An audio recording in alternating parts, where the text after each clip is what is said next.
श्री स्वामी समर्थ. जय गुरुदेव दत्त. स्वामी समर्थांच्या कृपाशीर्वादाचा, त्यांच्या सामर्थ्याचा अनुभव घेण्यासाठी त्यांच्या हजारो भक्तांसाठी एक दिव्य साधन आहे, तो म्हणजे तारक मंत्र. हा मंत्र केवळ नामस्मरण नाही, तर हा तुमच्या आणि स्वामींच्या शक्तीमध्ये सेतू बांधण्याचे अमोघ साधन आहे. पण हा मंत्र खरोखरच अशक्यप्राय संकटातून आपल्या भक्तांना तारून नेतो का? जेव्हा डॉक्टर हात टेकतात, जेव्हा सारे दरवाजे बंद होतात, तेव्हा या मंत्रातून स्वामी खरोखर धावून येतात का? आज आम्ही तुमच्यासाठी घेऊन आलो आहोत तारक मंत्राची अगाध ताकद सिद्ध करणारी एका सामान्य भक्ताच्या जीवनातील एक अविश्वसनीय सत्यकथा. ही कथा आहे एका सामान्य कुटुंबाची, ज्यांच्यावर आलेल्या एका जीवघेण्या संकटावर स्वामींच्या तारक मंत्राच्या सामर्थ्याने कसा विजय मिळवला ते. काही रहस्य केवळ पुस्तकांच्या पानांमध्ये नसतात.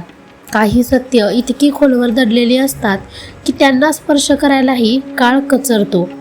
ही कथा आहे एका सामान्य कुटुंबाची, पण एका रात्री त्यांच्या नशिबाच्या दारावर एका अनपेक्षित संकटाने थाप मारली. अनंतचे वडील, संपूर्ण कुटुंबाचा आधारस्तंभ. अचानक त्यांना एक असाध्य व्याधी जडली. डॉक्टरांनी हात टेकले, म्हणाले आता फक्त चमत्कारच त्यांना वाचवू शकतो. अनंतच्या पायाखालची जमीन सरकली.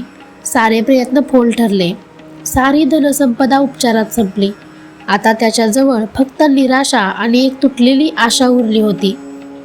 त्याला एकच प्रश्न छळत होता, या संकटातून बाहेर पडण्याचा मार्ग कोणता? आणि त्याच क्षणी एक आठवण त्याच्या मनात चमकून गेली.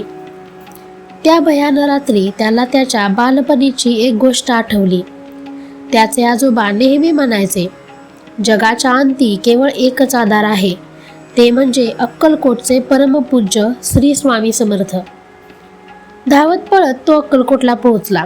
तेथे त्याला एका स्वामी निष्ठावान सेवकाची भेट झाली.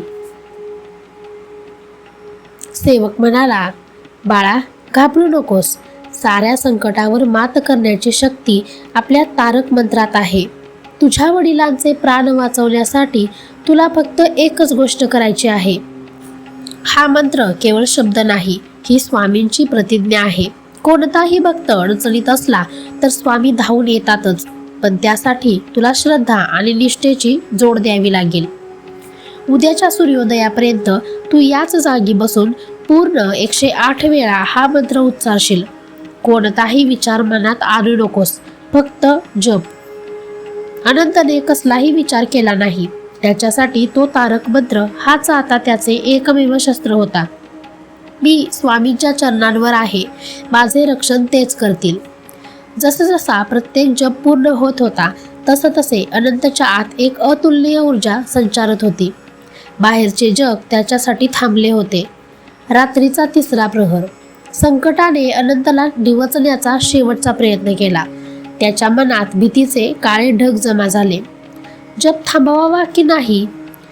पण अनंत डगमगला नाही. त्याला महाराजांचे शब्द आठवले.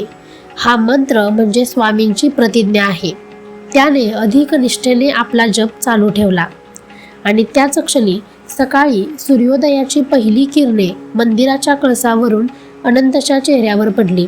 त्याचे अनुष्ठान पूर्ण झाले होते. तेवढ्यात त्याला डॉक्टरचा फोन आला. चमत्कार झाला. तुमच्या वडिलांचे शरीर उपचारांना प्रतिसाद देऊ लागले आहे. त्यांची तब्येत वेगाने सुधारत आहे. अनंतला कळून चुकले होते.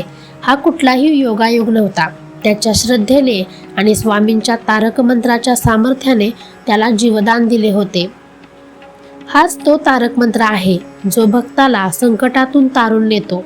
जेव्हा विज्ञान, नातेसंबंध आणि पैसा सर्व काही साथ सोडतात, तेव्हा फक्त स्वामी समर्थांचा तारक मंत्रच आपल्याला आधार देतो. अनंतच्या आयुष्यातील संकट टळले, पण त्याने कधीही जप सोडला नाही. त्याला ठाऊक होते, संकट येणे जाणे हे नियतीचे चक्र आहे, पण त्यावर मात करण्याची शक्ती फक्त आणि फक्त तारक मंत्रात आहे. तारक मंत्राचं सार. भिवू नकोस, मी तुझ्या पाठीशी आहे. हा मंत्र म्हणजे केवळ शब्दांची माळ नाही, तर हा स्वामींनी आपल्या भक्ताला दिलेला अभय मंत्र आहे. तुम्हालाही जीवनात असाध्य वाटणाऱ्या कोणत्याही संकटावर मात करायची असेल तर आजपासूनच या मंत्राचा जप सुरू करा. श्रद्धा ठेवा आणि मग बघा, अशक्य ते शक्य करणारा चमत्कार तुमच्या आयुष्यात नक्कीच घडेल. जय जय स्वामी समर्थ.